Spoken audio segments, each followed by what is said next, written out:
Jesus nos convida a não ter medo. Que é o corpo do Senhor, a sua igreja. Meus queridos amigos e minhas queridas amigas, o capítulo 10 de Mateus traz o chamado e as orientações de Jesus aos apóstolos. Escrito entre os anos 80 e 90, no reinado do imperador Domiciano, o Evangelho reflete um contexto de perseguição aos cristãos por causa da fidelidade ao projeto de Jesus. As perseguições sangrentas duraram até o Edito de Milão, ano 313, quando Constantino concedeu liberdade religiosa. Os cristãos, impedidos de frequentar as sinagogas, reuniam-se secretamente nas casas. Muitos eram denunciados e levados a tribunais para confessar ou negar a fé. Por isso, Mateus registra as palavras de Jesus: quem se declarar a favor dele diante dos homens será reconhecido diante do Pai. Quem o negar também será negado. O texto parece supor dois tribunais, o dos homens e o divino. Movidos pelo Espírito, muitos foram até o fim, outros, pelo medo do martírio, negaram sua identidade cristã.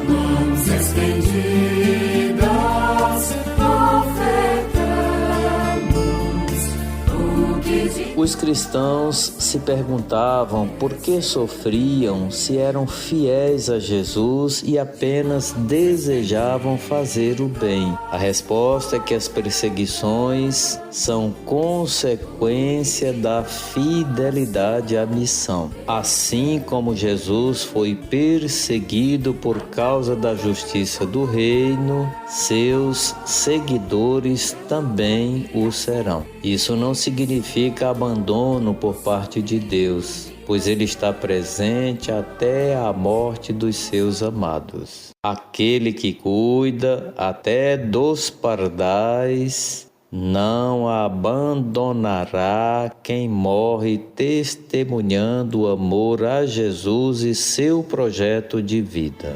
Nós somos muitos, mas formamos um só corpo. Mateus deseja encorajar os cristãos perseguidos. Como um refrão, o texto deste domingo repete 3 vezes o convite a não ter medo. O primeiro convite é a não ter medo de viver a fé e a anunciar o evangelho da justiça do reino. O que os apóstolos ouviram em particular não deve ficar em segredo, mas ser comunicado a todos. O que ouviram ao pé do ouvido deve ser proclamado sobre os telhados. Por causa do medo, a mensagem de Jesus não pode correr o risco de permanecer fechada em 4 paredes.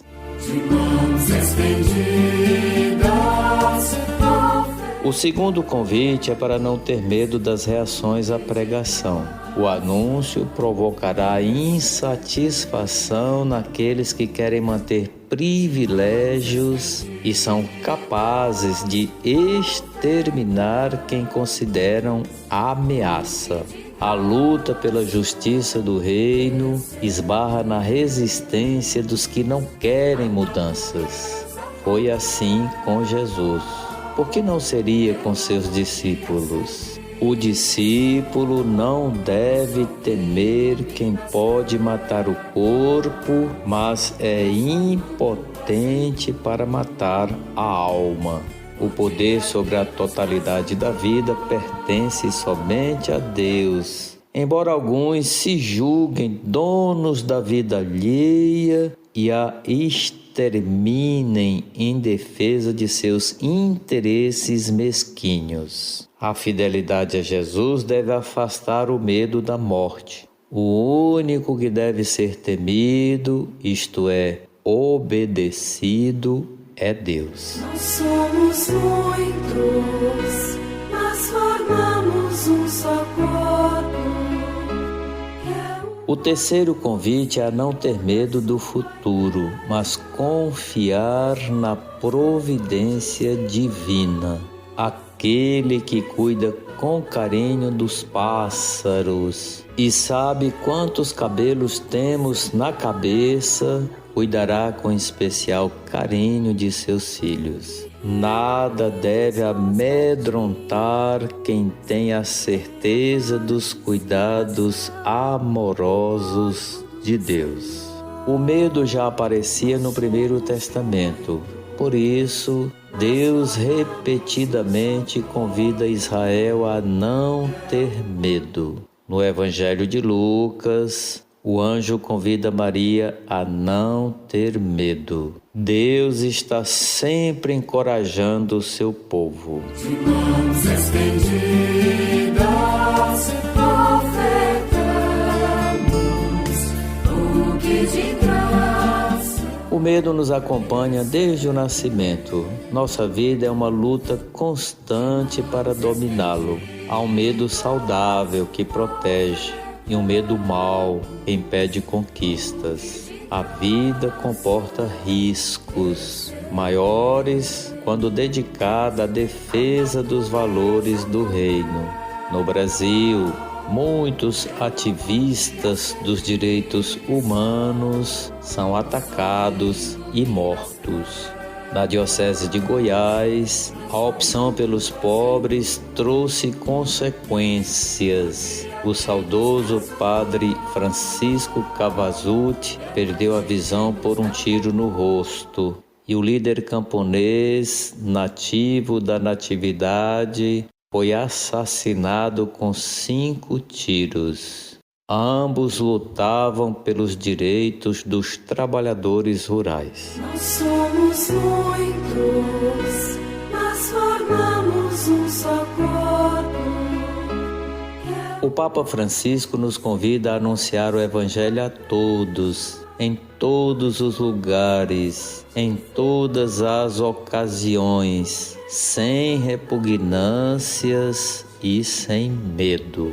O único medo que devemos ter, segundo ele, é o de nos fecharmos em estruturas que dão falsa proteção, em normas que nos tornam juízes implacáveis, em hábitos que nos deixam tranquilos, enquanto lá fora há uma multidão faminta e Jesus nos repete: vós mesmos dai-lhes de comer. Como ensinava São Charles de Foucault, não devemos ser cães que não latem ou sentinelas adormecidas que ignoram o sofrimento do povo. De mãos estendidas, ofertamos o que de graça recebemos. Queridos irmãos, queridas irmãs, como cantamos no Pai Nosso dos Mártires, peçamos perdão quando por medo ficamos calados diante da morte. Invoquemos a proteção divina diante da crueldade daqueles que querem calar a voz dos que defendem um mundo para todos e todas.